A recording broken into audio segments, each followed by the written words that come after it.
कुछ विडंबनाएं हैं, कुछ धारणाएं हैं जो बड़ी घातक रूप से हमारे जीवन में हावी हैं, जिसके कारण से हम बहुत ज़्यादा परेशान रहते हैं या अपने आप को बीमार रखते हैं। एक छोटा सा उदाहरण मैं देता हूँ आपको। आज से लगभग 5-6 साल पहले की बात मैं बता रहा हूँ। एक बहन जी से मेरी बात हुई। उनको प्रॉब्लम थी, कुछ डिप्रेशन वगैरह की प्रॉब्लम थी। बहुत अच्छे परिवार से वो बिलोंग करती हैं। डिप्रेशन के प्रॉब्लम के कारण से वो लगभग अपने शहर में, मेट्रो सिटीज़ में रहती हैं और अपने शहर के सबसे बड़े हॉस्पिटल में वो अपना इलाज भी कराती हैं और सबसे महंगी दवाइयाँ वो खाती भी हैं, लेकिन सालों से वो डिप्रेशन से परेशान है। तो उनसे जब बात हुई तो मैंने पूछा कि ये डिप्रेशन की समस्या कैसे शुरू हुई। तो उन्होंने बताया कि बस ऐसे ही शुरू हो गई, कोई कारण तो था नहीं। लेकिन जब और भी बात हुई, मैंने, चूँकि हर कार्य के पीछे कोई ना कोई परिणाम जरूर होता है, कारण जरूर होता है, तो मैं कारण को ढूंढ रहा था कि आखिर कारण क्या है। तो एक बड़ी विचित्र और हास्यास्पद बात सामने आई। बात ये थी कि वो जो बहन जी हैं, वो बहन जी एक ऐसे धार्मिक विचारधारे वाले परिवार से बिलोंग करती हैं जहाँ बहुत पूजा पाठ होती है, बहुत पूजा पाठ करते हैं। घर के माता पिता सभी लोग पूजा पाठ, और वो भी खुद बहुत पूजा पाठ करती हैं। तो उन्होंने एक बात कही जो बड़ी विचित्र बात थी और प्रैक्टिकल बात भी है, और ये समाज में होता भी है। वो कहती हैं कि मेरे पिताजी हमेशा कहते थे कि कभी भी शौच करने जाओ, यानी फ्रेश होने जाओ, तो ज़रूर स्नान करना चाहिए, और अगर यूरिनेशन के लिए जाओ तो हाथ मुंह धो लो, हाथ पैर धो लो, ठीक है। लेकिन अगर फ्रेश होने जाओ, है ना, दीर्घ शंका के लिए जाओ, तो स्नान जरूर करना चाहिए शुद्धिकरण के लिए। तो बाबूजी का ऐसा नियम था। अब बहन जी ने उसी नियम का पालन करना शुरू कर दिया।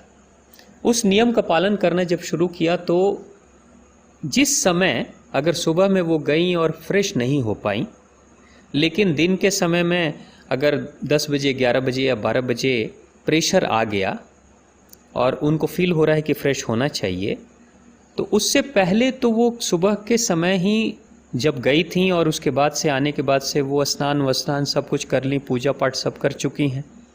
लेकिन 10 से 11, 12 बजे के आसपास जब प्रेशर बनता है तो उनके मन में ये बात आती थी कि अब अगर मैं जाऊंगी तो फिर से मुझे स्नान करना पड़ेगा। तो इसलिए वो जाने का ही प्लान पोस्टपोन कर देती थी, और फिर होता था कि नहीं, या तो शाम को जाएंगे या नेक्स्ट डे जाएंगे, है ना। तो इस तरीके से वो वर्षों तक ये काम करते रहीं, किसी को बताई नहीं या खुद सोची भी नहीं, जबकि बहुत हाईली क्वालिफाइड पढ़ी लिखी, लेकिन एक धारणा बना दिया गया, दिमाग में उनके डाल दिया गया, बाबूजी ने डाल दिया।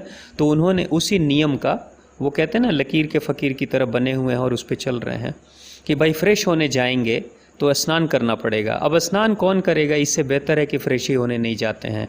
तो दिन भर अपने शरीर में उस गंदगी को, टॉक्सिन्स को रख रही हैं, जिसके कारण से उनके बॉडी में बेचैनी होती होगी, गैस की फॉर्मेशन होती होगी, जिसके कारण से सर में दर्द और सारी चीज़ें होती होंगी।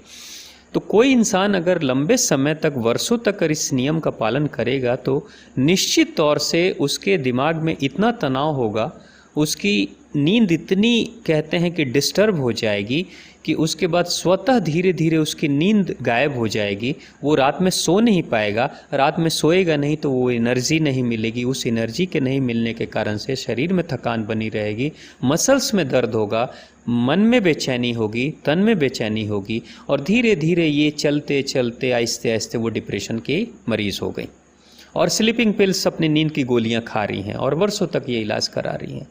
तो मैं सिर्फ यही कहना चाहता हूँ कि एक छोटी सी बात, कितनी छोटी सी बात थी कि बाबूजी ने कहा, लेकिन थोड़ा अपना विवेक लगाते कि भाई अगर प्रेशर बना है तो उस शरीर को, उस गंदगी को बाहर निकालने में ही बुद्धिमानी है, उसे बाहर निकालो।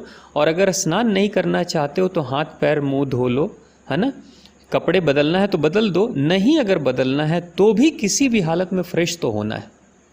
लेकिन हमने कोई धारणा बना लिया और उस नियम पे हम चलने लगे और अंत में डिप्रेशन की दवाई खा रहे हैं और अपने आप को मानसिक रूप से बीमार कर रहे हैं। तो इसमें कौन सी समझदारी है? तो इसलिए बहुत विवेक से, बुद्धि से सोचने की ज़रूरत है, जो सही है वो करने की ज़रूरत है, ना कि जिस भेड़ चाल में सभी चल रहे हैं बस उसी ढर्रे पे हम भी चलते चले जाएंगे। और अगर ऐसा चलेंगे तो हम अपने साथ आत्मघात ही करेंगे, नुकसान करेंगे।